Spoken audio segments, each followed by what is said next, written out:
পুলিশের হাতে দায়িত্ব দিতে একটা ছিচকে মস্তানকে ধরতে 57 দিন লাগলো। তাহলে যারা বড় বড় ঘুরে বেড়াচ্ছে রাঘব বোয়াল, তাদেরকে পুলিশ তো কোনোদিন ধরবে না।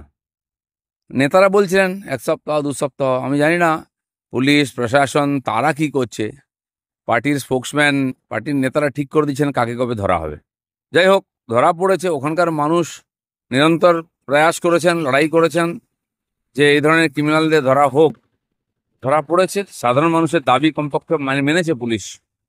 শুভেন্দু অধিকারী কালকে সকাল 9:40 টুইট করে বলেছিলেন যে আগের দিন রাত 12টা থেকে শেখ শাহজাহান পুলিশের কাছে ভিআইপি ট্রিটমেন্টে আছে।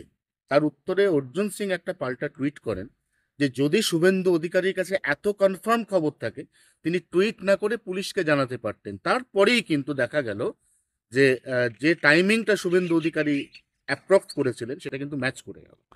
না, শুভেন্দুদা তো বলে দিয়েছেন খবর ছিল, কিন্তু এটা সবাই জানে। আর এই চাপের জন্য হয়তো পুলিশ বাধ্য হয়েছে তাকে অ্যারেস্ট করতে। চারিদিক থেকে চাপ, আর সর্বভারতীয় চাপ। সারা দেশ জুড়ে ন্যাশনাল চ্যানেলে নিয়ে ডিবেট হচ্ছে আলাদা। পশ্চিমবঙ্গ, সন্দেশখালী, শাহজাহান আর মমতা ব্যানার্জি, এটা হচ্ছে আজকাল ইকুয়েশন এখানকার। সেই জন্য সবাই জানতাম আমরা ওখানেই আছে, পুলিশ ইচ্ছা করে ধরছে না। কোর্টের কানমুলা খেয়ে এখন বাধ্য হয়েছে ধরতে। কালকেই হাইকোর্ট বলেছিল যে কেউ ধরতে পারে, কোনো বাধা নেই, পুলিশ, ইডি, সিবিআই যার হাতে আছে। তারপরে পুলিশ ধরলো কিন্তু। পুলিশকেই তো ধরতে হবে। ইডি ওখানে কি করবে গিয়ে? জঙ্গলে কাউকে যেতেই দিচ্ছে না। আর ইডির লোকেদের পক্ষে ওখানে গিয়ে পৌঁছে কিছু করা মুশকিল আছে। আমরাও বলছিলাম এটা পুলিশের হাতে ছিল, পুলিশই ধরেছে। রাজ্যপাল 72 ঘন্টার সময়সীমা বেঁধে দিয়েছিলেন, যেটা আজকে শেষ হচ্ছে।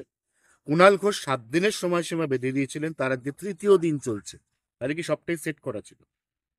না, আমরা তো প্রথম থেকেই বলছিলাম যে সবাই জানে শাহজাহান কোথায় আছে, পুলিশ চাইলেই ধরতে পারে। টিএমসি যখন চাইবে তখন হবে। আমার মনে হয় তারা বাধ্য হয়েছেন এখন তাকে ধরতে, তাই ধরা পড়েছে। এটা যদি আগে হতো তাহলে হয়তো বিষয়টা এত বাড়তো না। শেষ প্রশ্ন, এবার কি তাহলে সন্দেশখালী শান্ত হবে? সেটা তো ওখানকার লোকেরা ঠিক করবেন। যাদের জমি বাড়ি নিয়ে নিচ্ছে সেটা তো ফেরত চাই। যাদের কাছ থেকে টাকা নিয়ে নিচ্ছে, যাদের 100 দিনের কাজের টাকা নিয়ে নিচ্ছে, বাড়ির টাকা নিচ্ছে, শৌচালয়ের টাকা নিয়েছে, বছরের বছর লুট হয়েছে, ভেড়ি লুট হয়েছে, তো সেগুলো তো মানুষ ফেরত চাইবেই, কারণ মানুষ তার জন্য সাফার করেছে। আমাদের 4 জন কর্মী ওখানে খুন হয়েছে, তার এফআইআর পর্যন্ত নেয়নি, আমরা শাহজাহানের নামে কেস করেছিলাম। সেগুলো নিতে হবে, তবে মানুষ শান্ত হবে। তা নাহলে কি আছে, জায়গায় জায়গায় এরকম অন্যায় অত্যাচার চলছে, আন্দোলন হবে, একজন কাউকে ধরে নেবে, তারপরে চাপা পড়ে যাবে। তা নয়, বা টাকা ফেরত দিয়ে দিল, চাপা পড়ে যাবে। তো হাজার হাজার কোটি টাকা লুট হয়েছে, টাকা ফেরত দিয়ে যদি বেঁচে যায় তাহলে অপরাধীরা তো কোনোদিন বন্ধ করবে না, আরও অপরাধ বাড়তেই থাকবে। অপরাধীদের সাজাও দিতে হবে। আপনি হ্যাপি? হ্যাপি না, এটা প্রসেস শুরু হলো, এরকম বহু নাম আসবে। এই যে আনাকানি করছে, ধরতে চাইছে না টিএমসি, তার কারণ ওরা জানে পরপর লিস্ট আসবে, তাহলে সবাইকেই ধরতে হবে, আর ধরতেই হবে একদিন না একদিন। তাহলে মিনা খা যে এলাকা থেকে গ্রেফতার করা হয়েছে পুলিশ সূত্রে যেটা জানা যাচ্ছে, অর্থাৎ শেখ শাহজাহানকে ওই এলাকাতে পুলিশই কি আদর যত্ন করে রেখেছিল? দেখুন, বাকিদের জন্য ওখানে যাওয়া আসা বন্ধ, কিন্তু সন্দেশখালী থেকে মিনা খাতে কি করে এলো শাহজাহান?